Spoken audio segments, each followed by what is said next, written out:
பிரணவ், என்ன ஒர்க் பண்ணிகிட்ருக்க? என்ன home work? சின்ன வயசில் அடி வாங்கினதெல்லாம் ஞாபகம் இருக்கா? அதாவது ஃபஸ்ட் ஸ்டாண்டர்டில் ஹோம் ஒர்க் எழுதும் போது அடிப்பேன்ல, ஞாபகம் இருக்கா?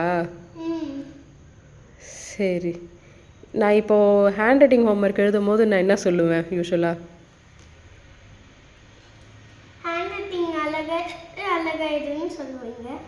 எப்படி எழுதணும்னு சொல்லுவேன்? அழகாக எழுதுன்னு மட்டும் சொல்லுவேன்னா, அது அழகாக எழுதணுன்னா நீ என்ன பண்ணணும்னு சொல்லுவேன்?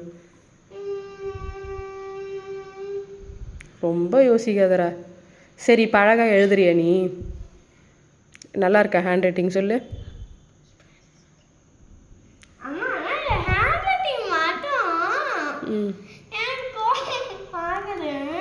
அந்த ஹேண்ட் ரைட்டிங் ஏன் ஒழுங்காக எழுதலைன்னு தெரியுமா? ஏன் உனக்கு எழுத வரலன்னு தெரியுமா? டெஸ்கை தூக்கி சைடில் வச்சுக்கிட்டு டெஸ்க் மேலே வச்சு தானே எழுதணும். டெஸ்க் மேலே வச்சு எழுத வேண்டியதை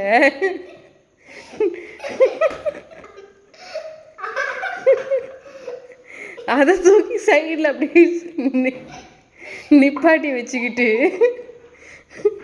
கீழே நோட்டை வச்சு எழுதுனா அந்த ஹேண்ட் ரைட்டிங் எப்படிரா வரும்?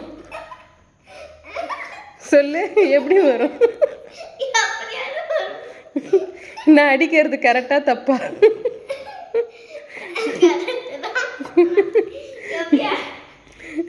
திரும்ப திரும்ப அழைச்சிட்டு எழுத வைக்கிறது தப்பே இல்லை தானே?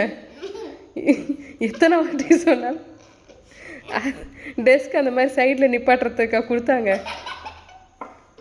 இப்படி எழுதுனா எத்தனை அடி வாங்கினாலும் அந்த ஹேண்ட் ரைட்டிங் ஒழுங்காக வராது. இப்படி தான் அசிங்கமாக அப்படி தான் வச்சு எழுதணும். மேம் அதிலே சைன் பண்ணுவாங்க. மேம் அதிலே சைன் பண்ணுவாங்க.